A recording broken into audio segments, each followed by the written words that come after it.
Hey, it's Arash, host of Burner Podcast, founder of Justified Hype, photographer based in Southern California. So sometimes I or we, people like me, are afraid to talk about certain subjects because then it feels like it makes it more real and we're giving it more power. And I typically prefer not to do that. But sometimes it becomes empowering to place a title to it, give it a name, so that at least we know what we're dealing with. And this is just one of those situations where I'm exploring a little bit that perhaps part of what I just simply need to admit is that I am going through a bit of a midlife crisis. Um, so last year, a few months ago, I was walking with my friend Anthony, and he was describing to me, like he was the first one that brought this to my attention. He said that a whole bunch of our friends in our general generation, in our age group, are, in his opinion, going through a midlife crisis. And the reason that we're not noticing it as that is because midlife just doesn't look like what it used to. The image that we have in our heads of a midlife crisis is the married guy with three kids who all of a sudden decides that he wants to buy a red convertible sports car and starts an affair with his secretary and all this kind of stuff. The cliche, right? But midlife doesn't look like that anymore. Um, I'm 39. I turned 40 in January. A lot of my friends in my generation, a lot of us still aren't married. Many of us aren't anywhere near even thinking about it. No kids, and we're still partying. I don't think our parents were like.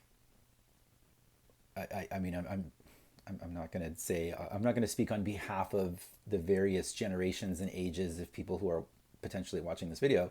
I can speak for like my parents and like a lot of my friends' parents. Uh, they were basically already like old people uh, when they were like 30, and I remember like being a kid and like looking at our friends' moms and dads, and like they looked like moms and dads, and they were like maybe in their 30s, early 30s. It just doesn't look like the world just doesn't look like that anymore. I don't know if it's the entire world. I can at least speak for like our general circles. Maybe it's a Southern California thing. I mean, I'm not. All of this is strictly anecdotal. It's all opinion and thoughts. But yeah, midlife just doesn't look like what it used to, especially if you're, in Southern California where Peter Pan syndrome is real. So for a while, that was kind of messing with my head. I was like, oh man, I haven't achieved anything. It's midlife. I don't feel like I am at all where I was supposed to be. But then recently, a more empowering sub thought or clarity on that particular subject has been coming to me, and it is helped ease my thinking around it a little bit, and it made me think about when I was having a quarter life crisis and I didn't recognize it.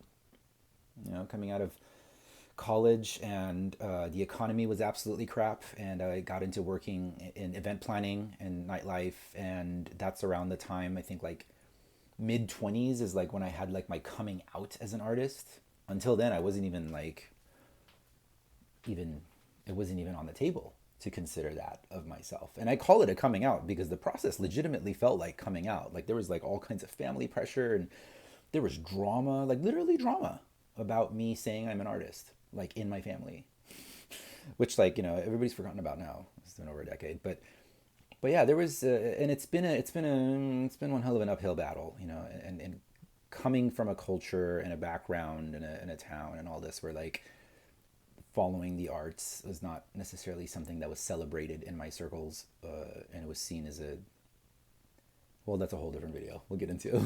But I experienced a quarter life crisis, and at that time it really felt like, oh my god, I can't believe that I'm stuck in this situation. I can't believe I haven't achieved anything. I can't believe and I remember folks older than myself of various generations straight up laughing at my insinuation that I was in trouble in the big scheme of things. And then as I grew older, I look back and I laugh at the silliness that you'd have it all figured out at like 25.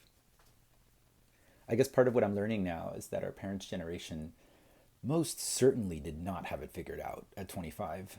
They just got better at like pushing it down and not dealing with it, and a lot of stuff continued to come up afterwards.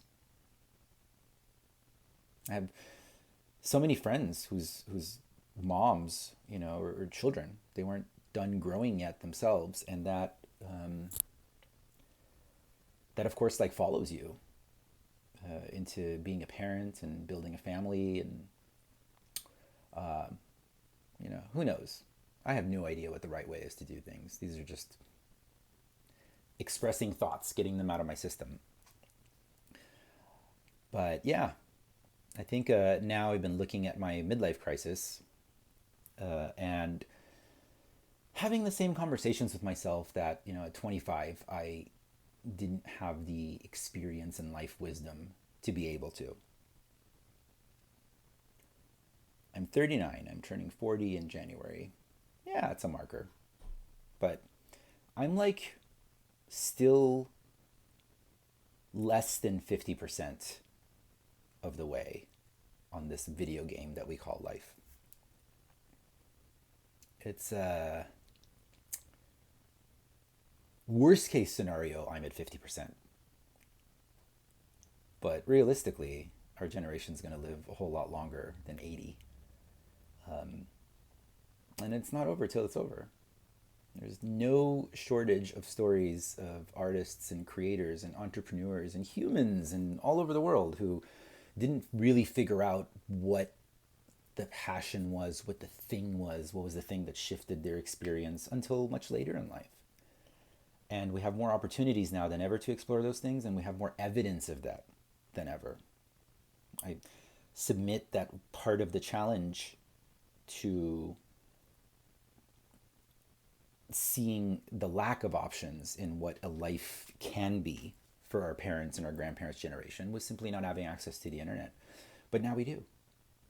Now we have a never-ending stream of information that can show us that, yes, while there's a lot of crap in the world and there's a lot of ways that we can compare ourselves and feel terrible, there's also a ton of examples of people who really didn't know what they were doing until much later.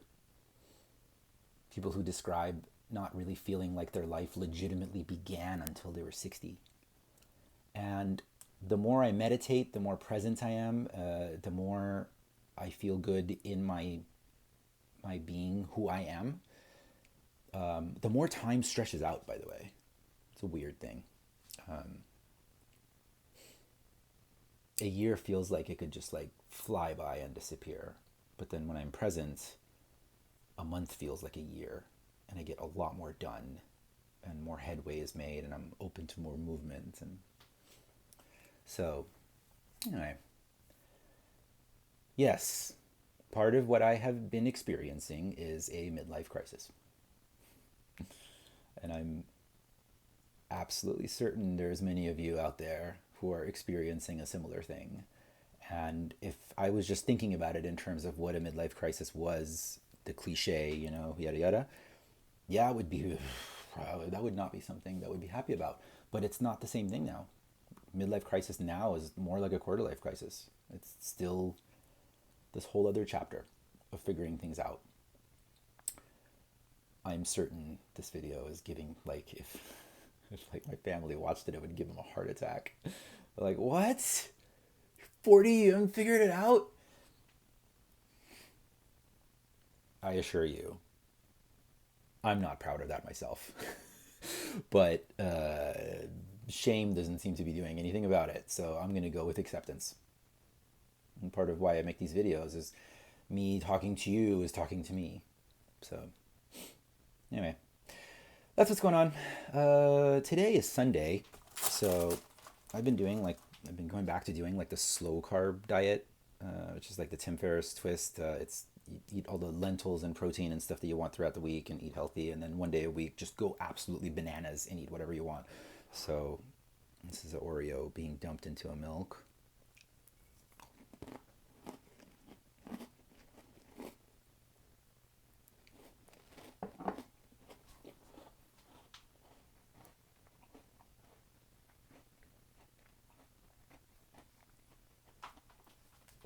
I love you all. Ciao.